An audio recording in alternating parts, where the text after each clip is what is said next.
Professora Cineide Patrícia, Direito Empresarial, AEDA, abril de 2020. Bom dia, boa tarde, boa noite. Não sei que horário vocês estarão assistindo essa videoaula. Espero que estejam bem, espero que continuem bem. E dando prosseguimento às nossas aulas, às nossas atividades, iremos agora para a parte de contratos empresariais, que já temos estudado, e essa é a nossa quarta aula. Iremos encerrar essa parte inicial de contratos, a parte de princípios, e depois iremos efetivamente, como eu já falei, iremos tratar dos contratos de forma individualizada. Então, vamos concluir nossos princípios. Temos os nossos dois últimos princípios. Aí iniciamos agora com a boa-fé dos contratos. Mas o que diz respeito à boa-fé? Quando se fala em boa-fé, já se pensa numa coisa boa, de bondade, de benesse. E quando a gente fala da boa-fé, nós estamos tratando do quê? Vamos lá, ao nosso Código Civil, nos emprestou essa definição. Lá no artigo 422 do Código Civil diz o seguinte: os contratos são obrigados a guardar, assim, na conclusão como em execução, os princípios de probidade e boa-fé. O que quer dizer desse princípio?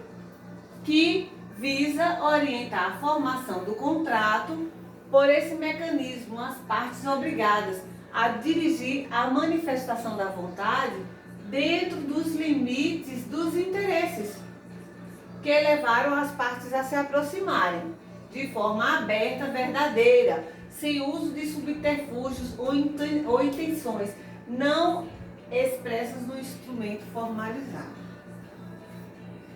A boa-fé dos contratos, ela traz traz à luz a possibilidade das partes contratarem de forma honesta, de forma legal, de forma verdadeira, que haja transparência entre as partes. A intenção desse princípio é vedar o subterfúgio, a enrolação, é vedar as questões obscuras. Então, o princípio da boa-fé traz aos contratos a possibilidade de ser verdadeiros os interesses, a manifestação das partes serem verdadeiras e autênticas. Então, o princípio da boa-fé é relevante porque traz segurança às relações jurídicas. O princípio da boa-fé quer dizer o seguinte: as partes que estão contratando, por esse princípio, se entende que um não está tentando fraudar o outro, que um não está tentando enganar ou extorquir ou simular alguma coisa no contrato. Ele, na verdade, está sendo honesto e verdadeiro. Então, a boa-fé do contrato visa ter essa intenção. É a visão, o princípio da boa-fé procura estabelecer a integridade, a veracidade, a honra, a transparência dos contratos, certo? Então, o princípio da boa-fé é relevante porque traz a segurança. Sem esse princípio, fica viciado o consentimento das partes. Aquilo que eu falei. Sem a boa-fé dos contratos, as partes em tese fariam aquilo que eles gostariam que fosse feito, sem efetivamente mostrar, apresentar para o outro aquilo que realmente é o interesse no contrato.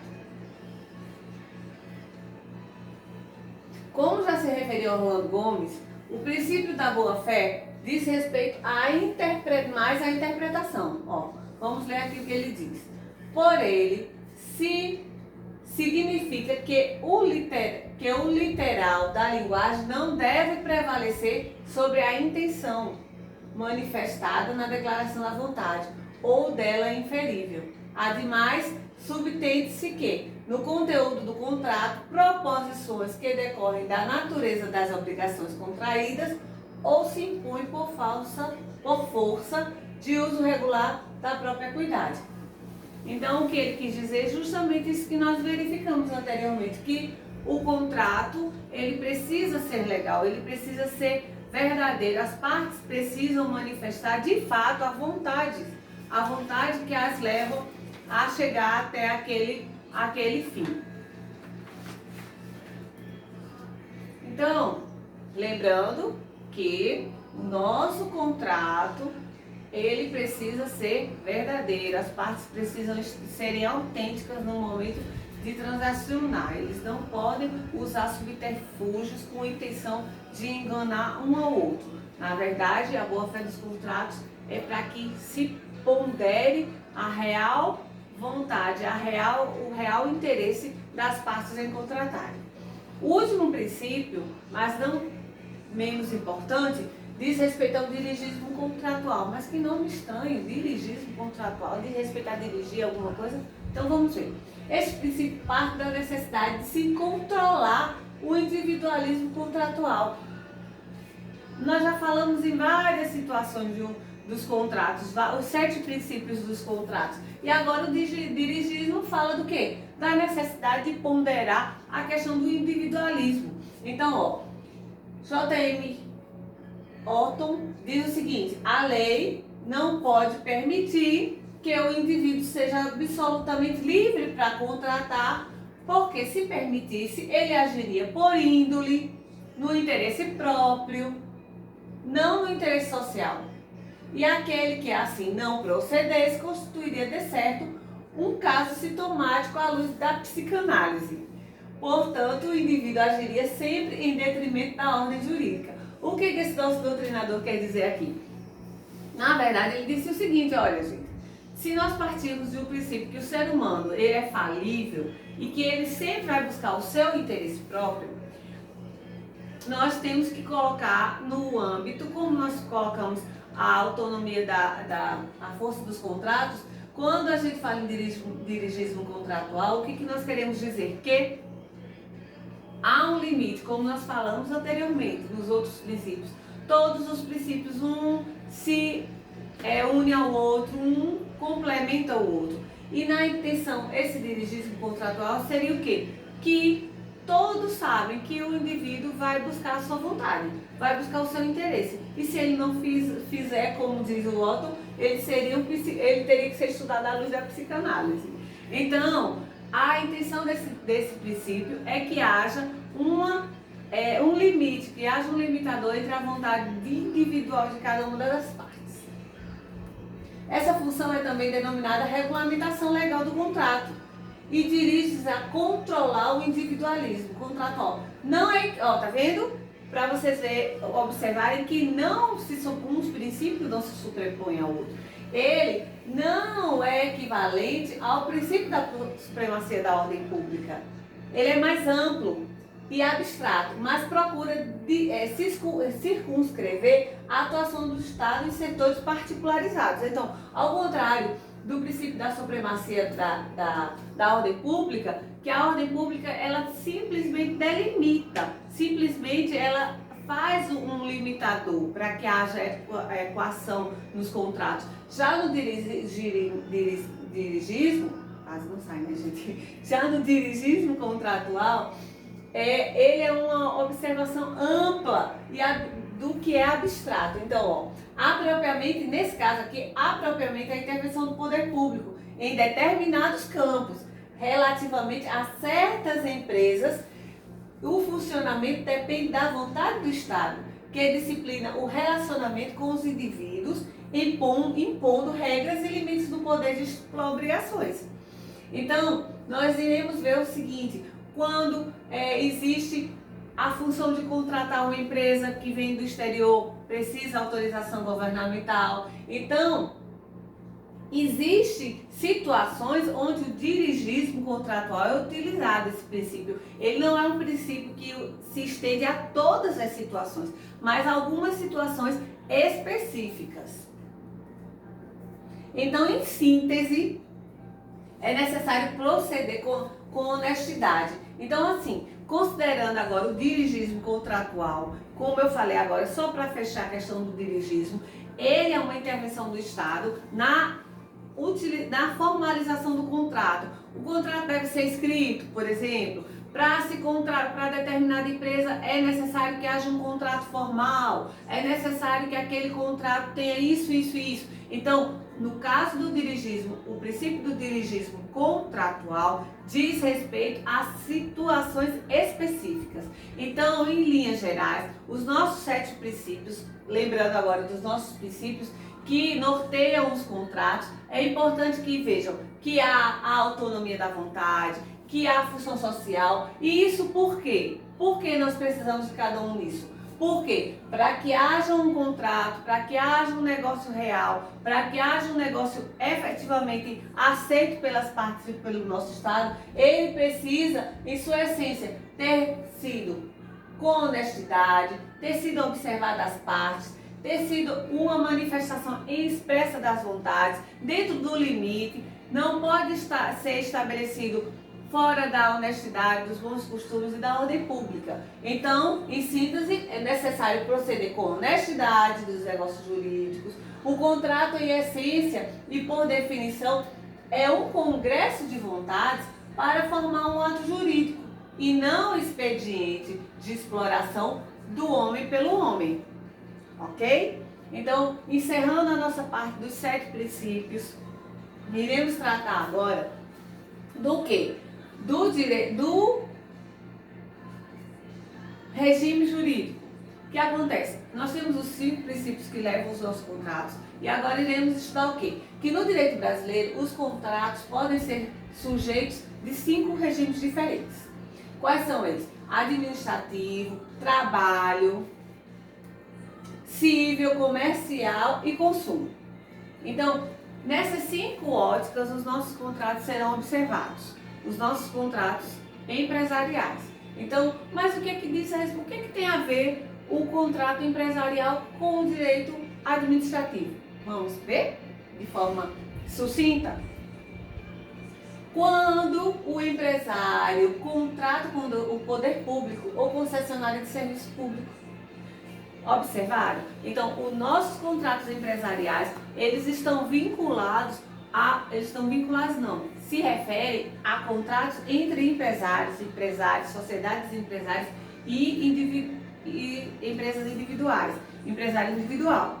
Mas, quando ele sai dessa ótica desses entre si, tem 5 fases, 5 regimes jurídicos dentro do direito brasileiro que serão observados, que ainda assim serão contratos empresariais. Então, quando o empresário, a sociedade empresária, trata com o setor administrativo, quando trata com o órgão público, é o regime jurídico administrativo. E nós temos muitas licitações, que aí o empresário tem que observar todos aqueles ditames da lei de licitações para atuar naquela determinada licitação, ok? Quando a gente se refere a trabalho, quando o outro contratante é empregado, então nesse regime jurídico, no regime jurídico do trabalho, o empresário, como nós vimos, ele contrata. O contrato que ele faz com o empregado, ele tem que contratar com um terceirizado, ele tem que contratar com uma empresa de mão de obra. Então, quando ele tem que atuar dessa forma,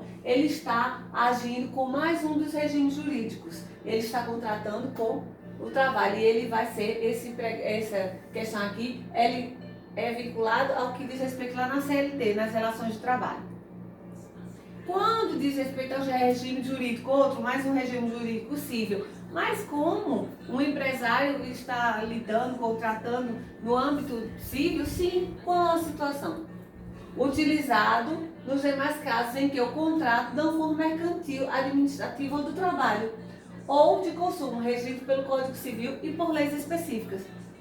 Existem situações que são observadas no nosso Código Civil que dizem respeito a contratos empresariais, mas que são tratados por leis específicas e são tratados entre empresários. Então, isso nós iremos buscar no nosso Código Civil para que nós possamos ter a observação dessas situações.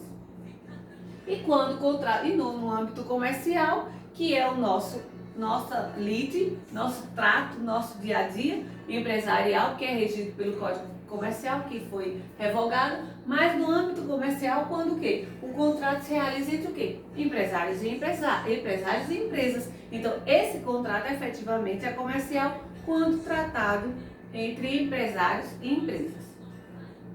E aí, agora, a parte de consumo. Existe contrato de consumo entre empresários? Será que isso é fato? Isso é verdade? Existe? Será que tem como acontecer isso? Claro, e vocês vão perceber com esse exemplo. Quando nós tratamos de consumo, o Código do Consumidor, ele considera que a pessoa jurídica, que o empresário, ele pode ser partícipe de relação de consumo, desde que ele seja o consumidor final. Então, nós temos várias situações. Vamos lá, para que vocês entendam essa dinâmica. Em situações onde o outro contratante for consumidor final, ou quando o empresário estiver na condição de consumidor final. Necessário mencionar que depois da entrada em vigor do novo Código de Defesa do Consumidor, existe a possibilidade de se afastar o regime jurídico empresarial quando estivermos frente a uma relação de consumo. Então quer dizer que uma empresa pode ser consumidora, pode ser observada à luz do Código do Consumidor, uma empresa? Claro, vocês irão estudar. Vamos lá, o nosso exemplo. Uma empresa, digamos uma concessionária de veículos, vamos trazer um exemplo bem simples. Uma concessionária de veículo que adquire um veículo para carga e descarga, para transitar e fazer entregas. Esse consumidor, essa empresa, digamos uma empresa, trazendo a nossa realidade, uma dessas indústrias de gesso, precisa adquirir caminhões para transportar seu material, ou um ônibus para transportar seus funcionários, ou para fazer entrega. Quando ele vai até a concessionária comprar esse veículo para o seu uso, para uso da empresa, da sua empresa, ele é um consumidor. Ele está inserido nas relações de consumo e ele pode trazer para si o Código do Consumidor, se porventura essa relação houver algum vício. Então ele vai ser, essa relação será cuidada à luz do Código do Consumidor. Mas digamos que uma concessionária de veículos que vai até a fábrica adquirir veículos para revendê-los. O que é que isso aí? Já não é relação de consumo. Essa é uma relação, é um contrato empresarial, é um contrato mercantil, é um contrato comercial. Por que isso? Porque nós estamos entre dois empresários tratando sobre um contrato. Não é a empresa, a revenda de veículos, ela não compra, não adquire para si, mas ela vai revender esse bem. Então, ela não é a consumidora final, ela só está repassando, revendendo. Então, nesse caso, haverá, de fato, uma relação de contratos empresariais. Ok? Então, aqui está o nosso exemplo. Finalizamos aqui essa parte inicial dos contratos empresariais. Nós verificamos os contratos, o que são contratos, verificamos os princípios, verificamos os itens jurídicos, o ordenamento jurídico, 5 tópicos do ordenamento jurídico em que está inseridos os nossos contratos, os nossos empresários. E a partir de agora iremos ver nas próximas aulas individualmente cada um dos contratos empresariais. Então, obrigado, espero que esteja claro, espero que vocês tenham aproveitado essa aula. Estudem, relembrem, revejam e procurem gravar tudo isso que nós estamos trazendo para nossas aulas. A partir das próximas aulas teremos novos assuntos. E espero também que vocês tenham observado o nosso trabalho, entregue. E aí, na próxima, começaremos novos itens, novos tópicos, tá bom? Obrigada e até a próxima!